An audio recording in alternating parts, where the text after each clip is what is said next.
Silent Hill is one of those stories that has continued to captivate the minds of players since its initial release over a quarter century ago. There is something hidden behind the horrors of this foggy town that brings us back time and time again. Whether we are consciously aware of it or not, we all acknowledge there is something more here that casts a net over our imagination. Narratively speaking, the plot of the first Silent Hill is relatively simple. A small-town cult intends to use a girl, Alessa Gillespie, as the incubator to birth their god into the world. During the ritual, the girl was set on fire. This event was later covered up by publicly claiming it was a boiler explosion. While she survived, the fourth-degree burns she sustained never healed. In her misery, the psychic child split her soul so some part of her could experience a peaceful life. The newly formed girl, Cheryl, was adopted and spent 7 years living her own life before being called back to town. Upon returning, she vanished. The plot of the game follows her adoptive father, Harry Mason, and his attempts to rescue her. By the end, the two halves of Alessa's soul are reunified. A demon is brought forth and eventually slain by Harry. The story concludes with Alessa transferring her soul into a newborn baby girl and entrusting her into Harry's care. With that said, there is far more to the presentation of the story than just the skeleton of the narrative. Between the puzzles, symbols, and occult imagery, Silent Hill itself is an alchemical ritual, guiding both the protagonist and the player to take part in the initiation. For those unfamiliar with my work, I have a tendency to incorporate psychology and real-world esoteric philosophy when dissecting a game. In order to set the stage for this presentation, there are two concepts we need to lay down as the video's foundation. That is the interplay between rituals and primers. Before getting into the meat of this topic, I wanted to give a huge shout out to friend of the channel and fellow YouTuber Max Derrat for reviewing my work on this video. I presume everyone has already, but if you haven't, please go check out his channel for more Silent Hill content. In addition, Reinstall Paul's playlist on the Silent Hill franchise are foundational to some of the topics discussed in this video. If you want to see this idea expanded upon, drop his channel a visit. With that said, let's go. Rituals, in the mundane sense, are a series of specific actions done in a specific order. Everyone has their own morning or nighttime rituals for starting and ending the day. It provides a sense of normalcy and can relieve stress by mitigating any chaos factors in one's day-to-day routine. In the occult sense, rituals function the same way but have a different goal. This series of specific actions performed involves esoteric symbolism and are intended to invoke a psychological experience. The nature of this experience is dictated by the details of the ritual. One example common in literature is the archetypal story of a woman going on a journey underground. These include myths of Persephone, Isis, or Inanna. In more recent literature, Alice becomes the latest in this line of heroines by falling down the rabbit hole. These figures would travel underground into some form of underworld. After engaging in a series of ritualistic acts, they return back to the surface, changed in some way. The archetypal aspect of their stories would become a narrative template for others to endure. A priestess in training would act out this story in real life as a form of ritual. In some historical cases, this would involve literally being buried alive. The purpose was to force the individual into a simulated death experience. By returning back above ground, it was believed the priestess would have a foot in both worlds. Now, let us redirect our attention to primers. From a psychological perspective, a primer is a stimulus imposed upon an individual that influences how they respond to future stimuli. This can be done consciously or unconsciously. An easy example of this is how music can influence one's perception of a thing. Here is a quick demonstration in film.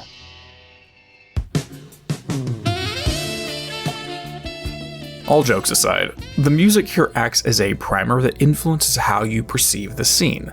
While in this case it is easy to recognize what is happening, sometimes the primer is far more subtle. Filmmakers are well versed in priming techniques, such as with lighting, Dutch angles, color grading, and things of that nature. With this in mind, each specific step in an occult ritual acts as a primer for the participant, guiding them through a mental program. The intention is to hijack the mind and force them through a structured cognitive experience. Imagine you are driving and each primer forces the steering wheel to the left or to the right without your input. After a dozen forced direction changes, your destination is a place you've never seen before, and likely would not have if left to your own devices. Getting back to the events of Silent Hill, Harry Mason is guided through a series of rituals via the otherworld manifestation of Alessa Gillespie. Whether intentionally or not, Alessa leads Harry to experience her life step by step. From the bullying at school to the fire, through her experience in the hospital, and ultimately, her despair and frustration with life itself. Instead of using a figure like Persephone as the template for the ritual, Alessa's life is the template that Harry is initiated through. With that as my own little primer for you all, let's take a look at one ritualistic structure that is used in this game. With the understanding that Harry is being guided through a series of rituals, one question comes to mind. What is the intended goal? What's the point? It all comes down to alchemy. In practice, spiritual alchemy is about the transmutation of a substance from a lesser state to something greater. The common conception involves turning lead to gold or achieving immortality via the Philosopher's Stone. Metallurgy, however, was merely an analogy. Practitioners considered themselves to be the lead, and through this process would refine themselves into metaphorical gold. A twofold understanding of alchemy can fall into esoteric and exoteric categories. The former dealing with the inner world and transformation of the self, while the latter deals with the external world and the analogy of the gold. Silent Hill 1 is very explicit with its allusions to the system if one has eyes to see. I could point to the hospital literally being named Alchemilla, the iconography outside the Green Lion antique shop, the symbols on the TV screen in the mall, or even some bosses like the Twin Feeler and the Float Stinger Moth. We will discuss those in further detail a little later. For Alessa, this process begins when she is lit on fire and concludes when a baby Heather Mason is born, going from the lead of her first life to the gold of her third one. Using her as an example, let's discuss details. While there are various schools of thought on the alchemical process, two of them are referenced in-game. The one we will focus on for now involves 7 stages. These can be discussed through various lenses: elemental, astrological, metallurgy, etc. I won't go into full detail here for the purpose of time, and will mention the associated symbols only when necessary. Phase 1 is known as calcination and is aligned with the element of fire. In-game, this event lines up with the burning of Alessa. It involves incinerating the ego and reducing it to ash. The rigid shell of our self-concept is broken open to bypass all forms of self-deception. In order to proceed in transformation, we must humble ourselves in the face of our flaws and virtues, lest we perceive our impure selves as being pure gold. Phase 2 is called dissolution. It involves casting the ashes into the waters of the unconscious in order to examine them properly. We do this by objectively meditating upon the ashes of ourself without any illusion or biases distorted by the ego. In Silent Hill, this is best viewed as the town itself being cast into the other world. The unconscious aspects bubble up from the intangible mind into physical reality where they can be observed. Hence the monsters and set pieces being reflected from Alessa's mind. Phase 3 is separation. After meditating upon the ashes, the individual divides them into traits to be kept and traits to be discarded. The goal is refinement, to discard what one considers to be hindrances to the development. We must remember that while trapped in her own burnt skin, Alessa literally separates her soul into 2 pieces. One goes to Harry in the form of Cheryl, and the other remains in the burnt husk and falls deeper into anger and despair. Phase 4 is conjunction. Once all contents of the self are accounted for, the 2 halves are merged back together to form something new. This structure is not the old self despite being comprised of the same components. However, it is a roughly hewn shape, a model of your ideal self that has not yet been tested. This occurs when Cheryl and Alessa are merged back together into one being. Part 5 is fermentation. This is broken up into 2 parts: putrefaction and spiritualization. One can interpret this as spiritual death. The old self rots away while we gain hope in the darkness by the promise of something new. The former ferments and its form is destroyed, while the latter is reborn from the ashes. Much like grapes ferment while in transition to becoming wine. We must not forget that the combined form of Alessa has the impurities of the Incubus still inside. Remnants of the Order's ritual still remain within. Part 6 is distillation. Symbolically, we represent this phase with silver. In chemistry, this is likened to the boiling of a substance to remove impurities. The unneeded contents remain in the jar, while the individuated spirit evaporates into its purest essence. We witness this directly with the assistance of Dr. Michael Kaufman. Aglaophatus, after all, is a substance used to exorcise or dispel evil. The Incubus is expelled from Alessa, leaving behind only the purified version of her spirit. The final phase is coagulation. Here we see the purified spirit condense into a new, solid form. In the exoteric sense, this is when true gold is finally achieved. The transmutation from lead into gold is complete. In the aftermath of the final fight, Alessa condenses her soul into the new form of a newborn baby girl and gives her to Harry. As mentioned earlier in this section, each of these steps coincide with the 7 classical planets or heavenly bodies. Why is this important? Well, we see another variation on these ideas in the entrance of Silent Hill's mall. After the scene with Cheryl on the TV, a series of 7 symbols flashes on screen in a specific order. Specifically, they are the symbols of the 7 Olympic spirits. Each of these also lines up with the 7 classical planets.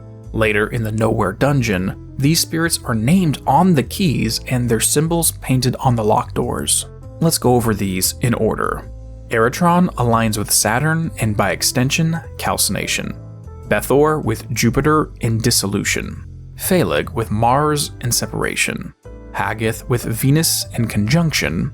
Ophiel with Mercury and fermentation. Fool with the Moon and distillation. Finally, Auk with the Sun and coagulation. The final symbol for Auk is shown over a red background, unlike the others. This is because the final stage is represented by the color red. In other alchemical systems, this is referred to as the rubedo or the reddening, hence why the Philosopher's Stone is depicted as red. It is no wonder that Harry's surname is what it is. After all, a mason is an artisan or tradesman who works with stone. As we have discussed, the process is carried out in the life of Alessa Gillespie. Using exoteric symbols, we can conceive of Alessa as lead and Heather as gold.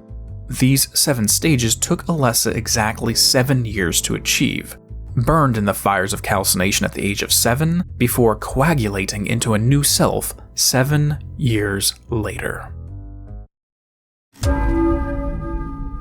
Knowing the process of alchemical transformation is one thing, but this is merely the goal of the rituals found in Silent Hill. The details of how this is achieved is a can of worms of its own. Remember, if the intent of this specific ritual is going from lead to gold, then what are the primers that help to achieve this? This brings us to the step-by-step commentary on Harry's journey. For him, he is not always the active participant in this process. Sometimes he is merely a spectator. Beginning with the car crash, Harry leaves the wreckage and follows the trail of Cheryl down an alley. In the process, darkness overtakes the world. Part of Alessa's unconscious bleeds into reality, the wheelchair and the hospital gurney showing her time in Alchemilla Hospital, while the gray children reflect the bullying she endured in school. As Harry attempts to escape these knife-wielding manifestations, he is stabbed repeatedly, and seemingly dies only to wake up in Cafe 5-2. In both the car crash and the stabbing, we see a variation on an ego death, aka calcination. For Alessa, the fire was more literal than it was for Harry.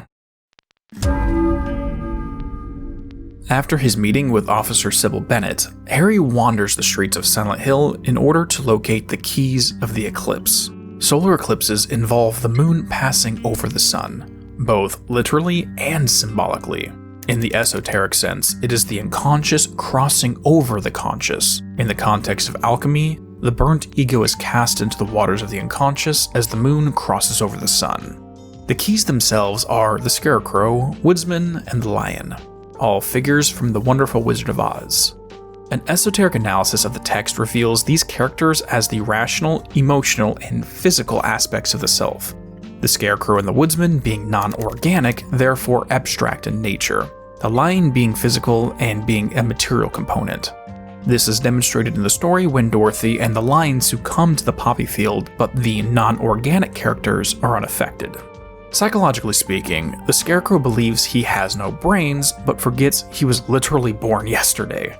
The wizard tries to explain that this is due to a lack of experience with the world rather than a lack of intelligence. Time and time again we witness his ruminations, showing he is the most thoughtful of the three. When coming upon a wide gap in the path that cannot be jumped, he directs the woodman to cut down a tree to make a bridge. Hence why in Silent Hill we find the Scarecrow key after using a fallen plank to cross a gap. The woodsman was once human, but was cursed because of his love for a servant girl. The girl's owner hired the witch to ensure that this union was never achieved. The woodsman's axe was enchanted so that every time he swung it, the blade would chop off a body part. After each loss, he replaced a piece of himself with tin. As an aside, tin as a metal is aligned with the dissolution phase of alchemy.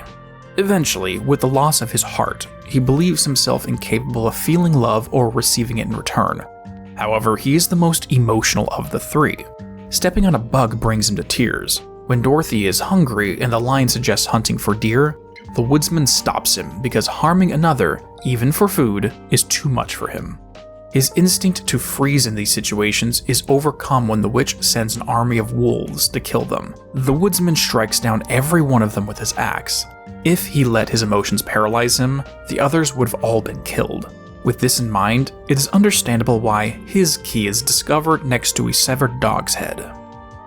In terms of the Lion, his cowardliness was explained to not be due to a genuine fear of everything. Instead, it was rooted in a lack of confidence in his own abilities. Being the king of the forest, a simple growl caused the other animals to run away in fear. As a result, he never had to back up his bark with any bite. He was never truly tested, so when Dorothy slaps back, he doesn't know how to react. By the end of the story, he confronts a giant spider in the woods to the south and kills the monster in its sleep. His key is located in the trunk of a police car, to reflect the courage to stand in the face of danger. In alchemical terms, these three align with salt, mercury, and sulfur, the tria prima. This includes corpus, aka the body, anima, which is the soul, and spiritus, which is the spirit. Salt is rigid, sulfur is volatile, and mercury is fluid in order to regulate the two. In Dorothy's story, the shortcomings of one of these figures is compensated by the others. It can be interpreted that they are divided aspects of her burnt ego revealed by the tornado. She is examining them as external figures in her adventure, much like Alessa's unconscious are projected onto Silent Hill. It is therefore easy to see why Alessa summons these symbols into the world for Harry to find. One, they represent the balancing of the tria prima, but The Wonderful Wizard of Oz is a book she likely read as a child. The three keys of the Eclipse and the means of attaining them act as primers for the ritual, collecting the keys before unlocking the door.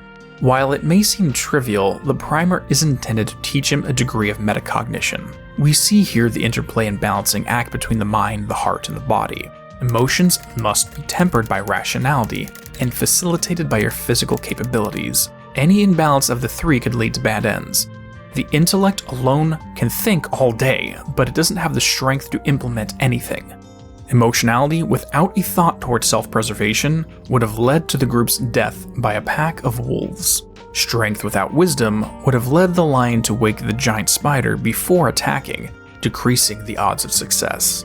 While in the second stage of alchemy, the meditation upon the burnt ashes requires this level of self-reflection before attempting. As such, the moment Harry finishes the ritual by opening the back door, the sun vanishes behind the moon and casts the world into darkness. He is ready for what comes next. By keeping in mind the primer of the 7 stages of alchemy, what we find in the school should be easy to predict. As with the keys of the Eclipse, the ritual found here is more of a lesson for Harry to meditate upon. This dungeon lines up with Phase 3, Separation, the division of a single whole into distinct components. After all, the name of the school, Midwich, holds the prefix for middle. The word implies a point between two opposites. Throughout the school, another ritual has been laid out for Harry to follow. The gold and silver medallions are the main primers used. These two can be symbols for a multitude of opposites: consciousness and unconsciousness, masculine and feminine, sun and moon, rational and emotional, analytical and creative, left hand and right hand. The list can go on and on. The gold medallion is found in the science lab inside a model of a left hand. By using chemicals, Harry burns it away to reveal the gold. After, he must put the medallion on the left hand side of the clock tower before proceeding to the next step. Remember, rituals require specific actions to be performed in a specific order. The whole thing would fall apart if he started with the silver medallion. As a result, the game actively prevents you from attempting it. The silver medallion is hidden in the music room and guarded by a poem and a piano that won't open until the gold is placed in the clock tower. Creativity and abstract thinking is required here instead of the rigid, rational thinking from the sciences. Retrieving the medallion, Harry places it in the right-hand side of the clock tower. If we recall, the point of the separation phase is to analyze the distinct aspects of the self and, by extension, modes of thought. The purpose is not to pick one over the other, but to understand the virtues and vices of each and balance them. Once this is done via the ritual of placing the two medallions, the door between them opens. Besides all of this, a good deal of the sights and sounds in the school are intended to show Alessa's history as a student here, the gray children being her distorted memories and negative emotions of the other students. On top of this, being a ritual dealing with the unity of opposites that allow Harry to understand more about the other half of Cheryl's separated soul. Eventually, Harry makes it to the Otherworld variant of the school's boiler room. Inside are two things. One is an effigy of Alessa set on fire in the center. Whether intentional on her behalf to show Harry her history or an accidental association that she manifested is not relevant. Next is Splithead, the boss of Midwich Elementary. This lizard creature involves multiple stratums of symbolism. On the outer shell, the girl feared the basement because the growling of the boiler sounded like a monster. Alessa would go on to conflate a lizard monster from a fairy tale with this unseen growling from below. This is the surface level of things, though. Looking at the entire point of the separation phase of alchemy, Splithead is the final test to ensure that Harry understands the lesson. In the fairy tale, the hunter waited for the lizard to open its mouth before loosing an arrow into the creature's maw. Splithead makes the same mistake. One body dividing itself into two, and as a result, leaving itself vulnerable. If the monster kept its mouth shut, his weak spot would be protected. Keeping them separate is akin to resonating with one side over the other, gold over silver, or vice versa. The story of the hunter acts as a narrative template for this final ritual. Harry metaphorically holds the bow and arrow, a unity of opposite forces as opposed to the division of the monster's jaws. The analogous arrow or literal bullet is released and kills the beast. While the separation phase is a good opportunity for the meditation on different aspects of the self, choosing one side over the other is living a half-life. Repressing the demon in ourselves we fear into the basement does not banish it from our lives. While it is hidden from sight, the growls still roar through our actions without our ability to know where they are coming from. We are unconsciously influenced by the lizard hiding below. Our next destination takes us to the other side of town and Alchemilla Hospital. While it may be easy to state that the name simply is a play on the word alchemy, there's a lot more to it than that. For one, it is a name of a genus of plants, one of which, the Alchemilla vulgaris, also known as Lady's Mantle, is well known for its medicinal benefits, specifically in the use of aiding in the monthly menstrual cycle and menopause. More specifically though, there's a figure in alchemical texts known as Lady Alchemilla. The 17th century publication, Collectanea Chemica, I'm probably saying that wrong, is a collection of treatises on chemistry, philosophy, and other curiosities.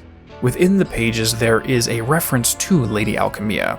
She's depicted in several ways through various texts, sometimes holding a shield emblazoned with the sun and the moon, other times with a specific tool used for distillation, or sometimes the caduceus of Hermes. Lady Alchemilla is described as a divine feminine figure who acts as a guide to the fledgling alchemist. While the name of the hospital is likely only an allusion to this figure, an accidental parallel is seen in the women Harry encounters here.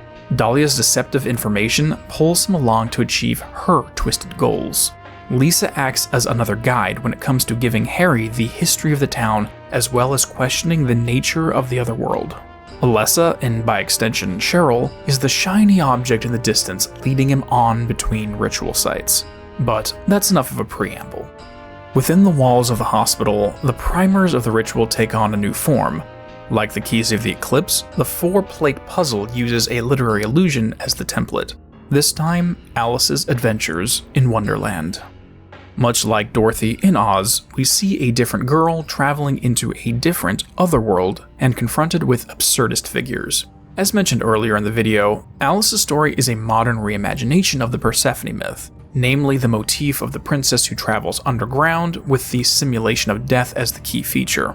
Given the location inside of a hospital and the otherworld being entered through the 4th floor, we already have 2 associations with death. After all, the number 4 is an auspicious symbol of death in the East, much like in the West we make the number 13 taboo.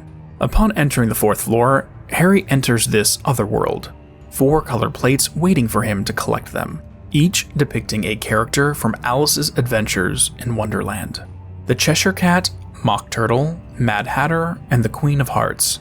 If the number 2 is important in Midwich Elementary, then this ritual is all about the number 4. Gold and silver had their own dichotomy amongst various concepts, so does dividing a thing into 4. This can be the 4 compass directions, the 4 seasons, 4 suits of the minor arcana, 4 classical elements, and the 4 humors, to name a few. Each of the characters found on the 4 plates can be interpreted through this lens. The cat on a field of yellow representing air. The character acts as the intellect, challenging presumptions about the world, hence why air is linked with the suit of swords and mental processes. The turtle on blue reflecting water. In the story, the mock turtle is full of lament over the fact that he is no longer a real turtle, bearing the head and hooves of a cow fastened to the body of a turtle. In tarot, water aligns with the suit of cups, and by extension, emotion. The Hatter on green being earth. Obsessed with the division of time, the Hatter suffers from erethism.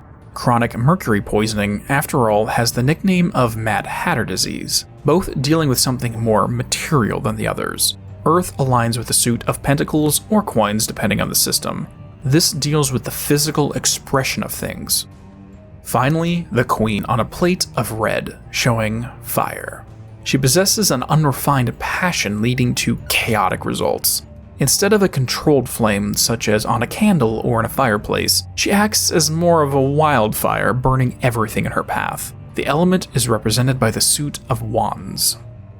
Previously, we discussed one method of alchemy intended to produce the ultimate substance, the exoteric metaphor of the Philosopher's Stone. Another method requires the balancing of the 4 elements to achieve something similar. Harry's task in this ritual is essentially to do the same.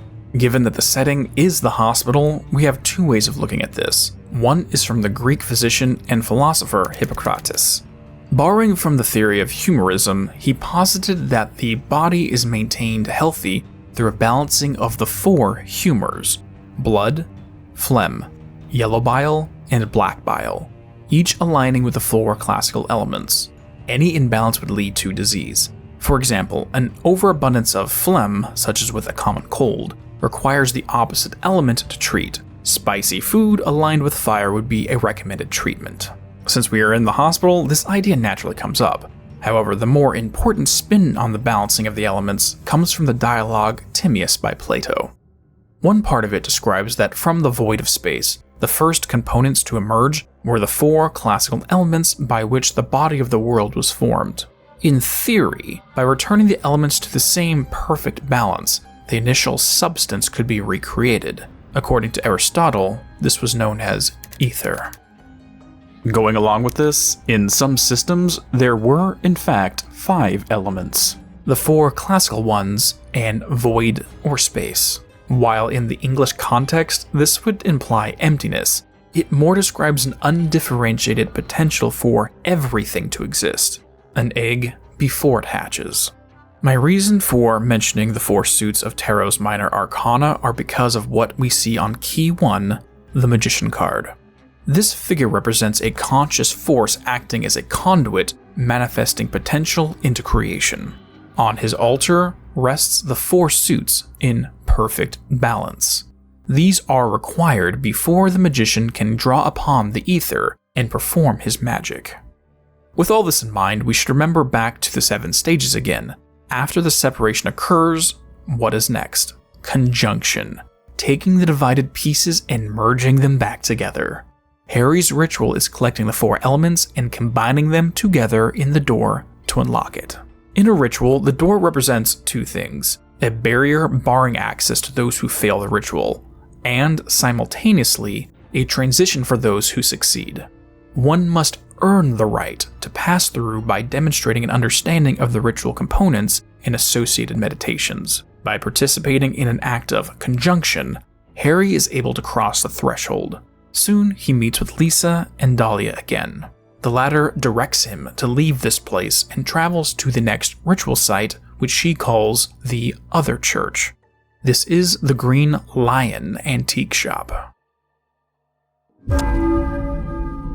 Art is an efficient medium by which to disseminate information. Alchemical art intentionally makes use of symbols to encode esoteric philosophy. Going back to the elementary school, we could use the image of the rebus to describe Harry's test there. Based upon the Latin root res bina, meaning duality or double matter, it is a visual representation of the ultimate goal of the great work. The art shows a multitude of opposites in perfect balance. The wings on the earth showing the balance of spirit and matter, the masculine and feminine creating a hermaphroditic psyche. The astrological symbols for the 7 classical planets are represented. By achieving this balance, the figure is able to tame the dragon. Notice how the beast is still breathing fire. It is not dead, merely under the control of the individuate itself. This entire image is contained within an egg-like shape that reflects the human head, since these motifs occur within the psyche of each of us. With this in mind, there is another piece of alchemical art that Harry comes across directly in the game. Upon arriving to the antique shop, per Dahlia's direction, he lays eyes on the logo for the business, a green lion eating the sun. As far as symbols go, this one is very well known in occult traditions. Dahlia, as a priestess of the order, knows this all too well. The green lion itself represents the universal solvent, or a force capable of dissolving matter. Green shows an unrefined, raw state of being. In some depictions, a golden mane is the hint of the refined, purified self. Other depictions show 7 red stars along the lion's body, which symbolize the 7 stages we've previously discussed. The sun in the sky is the current, unrefined ego. The green lion eats this sun, allowing the universal solvent to break down the ego to its base components. From below the river, a new sun or ego is rising. Essentially, this symbol shows the full process of degradation and purification before the refined self emerges. One could even argue that the green lion is in play when Harry uses the chemical solvent to dissolve the hand and reveal the golden medallion. This meditation invites us to think about how the old self gives way to the new, possibly indicating the reason behind using this image at an antique shop. Hidden in the back of the store, an altar and chalice are discovered. When Harry takes the axe on the wall, the powder in the cup ignites and transports him back into the other world. While it is never confirmed what the powder in the chalice is, one hypothesis that fits perfectly claims it is powdered sulfur. For one, over a certain temperature, the vapor produced can ignite with the presence of oxygen. More specifically though, sulfur is the fiery nature of transformation that is the driving force behind the fermentation stage of alchemy. Based upon the 2 bosses that are confronted in this segment, one could argue that the darkened world is a cocoon of sorts, the transitional point between the old and the new. Using the imagery of the green lion, Harry is the sun that has been swallowed. He is the old material that is to be dissolved and is currently in the process of rebirth. Upon collapsing through the floor of the Silent Hill Mall, a giant worm known as the Twin Feeler emerges. Shortly after, on the roof of the post office, the float stinger moth attacks. These two appearing side by side shows the simple image of the caterpillar entering the cocoon and becoming the moth, the former dissolving within the stomach of the green lion, while the latter emerges forth. These symbols are also implied with the hookah-smoking caterpillar Alice meets in her adventure. This imagery mimics our prior analogy of the grape fermenting and the wine being made in the process. To further hammer this home, before meeting the twin feeler in the mall, Harry sees the images of the 7 Olympic spirits representing the 7 stages of spiritual alchemy. That, combined with the green lion, implies one thing here: transformation. To sum this up, the writers have confirmed that the symbolic meaning behind the giant spinning fan blades is reincarnation, death of the old and in with the new, each spin of the blade simultaneously beginning and ending a cycle. It is the reason why the Phoenix is such an important figure in alchemical circles. But remember, as the fan suggests, there is not one single death and resurrection. There are many. Before moving on to the amusement parks, there are a couple of topics we skipped while in Alchemilla Hospital which did not become relevant until now. First is the nurses and doctors. When Alessa was held in the hospital basement, she began to perceive the staff as agents of the Order, infected by their teachings and influence. As a result, when the overworld overlapped with reality, she imagined them as the hosts of some evil parasite, puppets driven by the something that implanted itself inside of them. Likely, she felt an association between them and the ritual intended to impregnate her with God. As the saying goes, if there is a disease, then there is a cure. The red substance known as a glophytus. References to a real-world red flower of the same name was said to grow in the deserts of Arabia. Some even claimed it bore a degree of bioluminescence, hence its name meaning shining brightly. Unlike White Claudia, a flower with hallucinogenic properties, a glophytus had an almost opposite effect. The 1st century Greek physician and botanist Pedanius Dioscorides gave the name to the plant and claimed it could be used to ward off demons and witchcraft. It is generally understood that the glophytus could be used to purify and expel evil. So what better substance to be of instrumental use in Silent Hill's purification rituals, or, using the termination of the video, distillation. It's time to get back to the story. Back at the hospital, Harry found the broken containers of this substance and collected them in a plastic bottle. By the time he arrives at the amusement park to find a possessed Sybil, he had the tools needed to address the problem. Since Alessa saw Sybil carrying out the will of Dahlia, she saw her as another host for the parasite. Silent Hill gives the player 2 choices here: kill Sybil or cleanse her.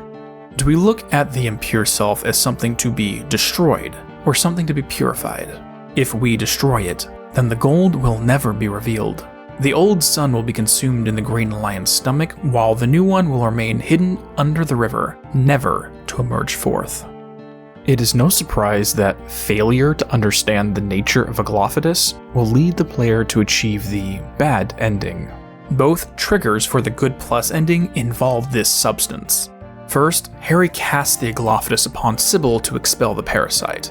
This occurs on a merry-go-round.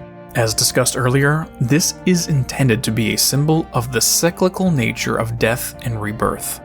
If the carnival ride stopped, it would mean simply death. However, thanks to Harry using this purifying substance, that is not Sybil's fate. The second trigger is following Dr. Kaufman's footsteps and uncovering his own private stash of a glophytus. This would later be used during the final ritual. Cheryl and Alessa's conjunction occurs, but the impure aspects of the Incubus remains within her. Kaufman mimicking Harry and throwing the purifying liquid upon the girl initiates the distillation phase. Per our primer on alchemy, the mixture is boiled over an open flame to cause the pure substance to evaporate while the impurities remain behind. In this scene, Alessa is elevated to a state of pure spirit, while the Incubus remains behind in the bottle. In later installments, this figure is referred to as Samael and takes the image of the traditional Baphomet. As far as occult symbols go, it is a perfect image of the unity of opposites: the head of a beast and body of a human, the wings and hooves showing sky and earth as well as the angelic and demonic, both female and male body parts, hands in the traditional gesture proclaiming, as above, so below. In some occult art, Latin words are on its arms, spelling out solve and coagula. This translates to dissolve and coagulate, an obvious reference to the last two phases of alchemy. With the help of the Aglophidus to purify Alessa, the impure remnants are free to be eradicated. Harry confronts and defeats the Incubus. With the distillation phase complete, all that remains is the Alessa in spirit form to place her soul into the body of a newborn. This completes the final stage with coagulation. Gold has been born. But before we finish the story, we need to turn back the clock and look at the events leading up to Harry even arriving at this final ritual site. I intentionally skipped the point in time between the purification of Sybil and the distillation of Alessa, largely to maintain the thematic flow. If everything up until this point was about teaching a lesson, then nowhere is the final exam. After the events in the amusement park, Harry confronts Alessa and uses the Flauros. It weakens the girl and allows Dahlia to reclaim her incubator. Up until now, the man had no idea he was being led by a false guide. His desire to save his daughter was weaponized against him and turned him into a tool of the Order. In the aftermath, he awakens once more in an unknown place. While crossing the chain link bridge to the elevator, he expresses an understanding. He is being summoned. Now it is time to be tested. I'm being summoned. What happened in this town? What could be making things like this? I have a feeling if I take the elevator down, I'll find it. This dreamlike area is a synthesis of various prior locations bleeding together. The school, hospital, and even the antique shop. All throughout he encounters similar rituals, but using different primers. Each door threshold to be crossed bears the sigil of one of the Olympic spirits. Each requires a key bearing their name on it to pass. The final door threshold requires 5 symbols from various cultures. We have already covered the Olympic spirits and what they represent, so this section will focus on the 5 relics Mr. Mason must place in the final door. First is the Amulet of Solomon. The symbol shows an upright and inverted triangle overlaid, showing the masculine and feminine symbols in balance. While Solomon means peaceful, the etymological root can be broken down to sun and moon, sol and mon. The peace achieved through the balancing of opposites. Another root meaning can be whole or complete. Given the purpose of the elementary school, this fits right in there. Heading up to the second floor, Nowhere twists to connect to the gift shop in the mall. First, Harry picks up the crest of Mercury. I would like to pause and say that the item in-game is incorrect, and is actually the Rod of Asclepius. While similar in appearance, they are 2 different things and marks the only real time I see an error in the game. Asclepius relates to healing and medicine, hence the worm coiled around the staff. At that time, this was a method of removing parasites from the body. It also appears in the Book of Exodus when God instructs Moses to make a bronze serpent and put it on a rod to heal his people who are bitten by snakes. However, the crest of Mercury, otherwise known as the Caduceus of Hermes, has 2 snakes intertwined. The wings at the top with the serpent rising from below shows the transformation and ascension from Earth to the heavens. 2 wings and 2 serpents shows the balancing of opposites. The gem at the top can be interpreted as the coagulated gem, which is the goal of this process. Some artists even depict the serpents crossing at 7 points for obvious reasons. In the next display case rests the Ring of Contract. Rings in general are for the marriage of 2 opposites, hence why they are exchanged in actual marriages. While this is not one of the 5 relics, it is used to attain another. In the kitchen, the dagger of Melchior is stuck on a refrigerator door. Each handle of the fridge has a series of chain links. By taking the dagger first, the fridge will open and the creature inside will kill Harry. The Ring of Contract must be used to literally marry the 2 sides of the door to ensure the beast does not escape before taking the dagger. The ring completes a series of 7 chain links. Melchior is the name of one of the 3 magi present at the birth of Christ. While he is the focus here, all 3 bear relevance to Silent Hill. After all 3 gave a gift to the newborn. Caspar gifts frankincense, which in biblical texts was used to seed a connection between humans and the divine. Balthazar gave the gift of myrrh, which was also used as both an anointing oil and sometimes embalming as it covered the scent of death. In occult circles, one was used for summoning spirits, and the other for banishing them. Melchior gave the gift of gold, the king of metals and the ultimate goal of alchemy. If the functional use of these spices sounds familiar, you are not hallucinating. While there is likely no direct inspiration taken here, these spices act similar to White Claudia and Aglaophatus. The white flower was used by the order in occult ceremonies. Its hallucinogenic effect aids in the communing with the spirits. Aglaophatus, on the other hand, would banish spirits and exorcise evil. Sounds just like the Magi's first two gifts. The namesake for this dagger gave the final gift of gold, the ultimate goal of alchemy.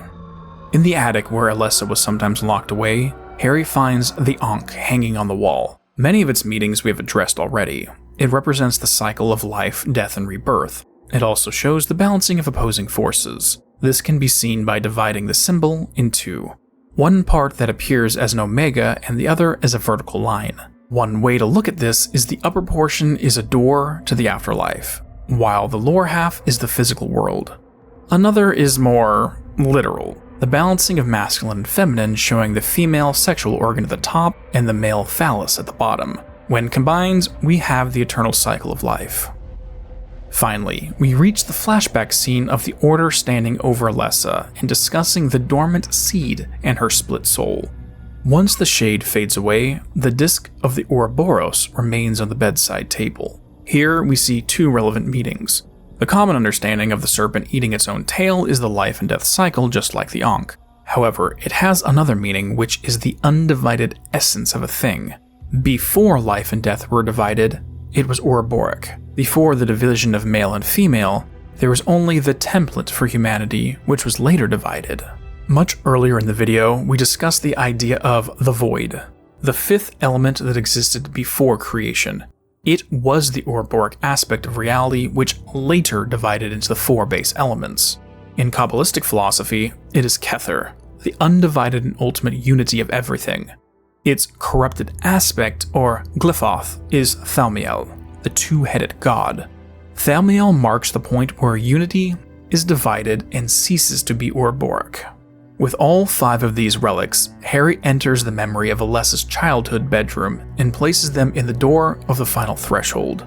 All of these symbols from various cultures all reflect the point that Silent Hill was trying to get across to him: the unity of opposites, or the great work. Not just in theory, but in practice. On the other side of the door is the final ritual we previously discussed.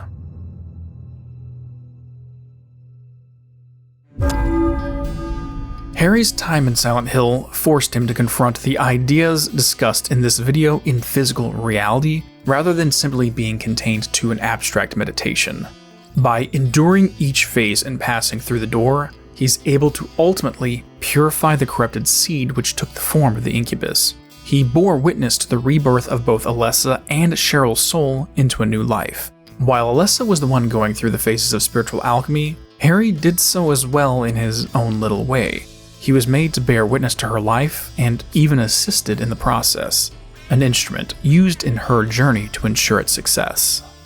At the end of the day, Silent Hill is a story of a girl forcibly implanted with a demon by a sect hell-bent on recreating the world. It involves a father working to exorcise this demon, removing the Order's influence, and receiving a new golden child as a reward. With this adventure over, he adopts the girl and initially names her Cheryl again, since that is the name his late wife picked. However, as time went on, the agents of the Order attempted to track her down. The pair went into hiding, and he renamed the child Heather Mason. But she is another story that shall be told another time. Thank you all for watching. If you enjoyed, please drop a like and subscribe to receive updates on future uploads. If you would like to help support the channel, a Patreon has been set up and the link is in the description below. Have a great day and peace be with you all.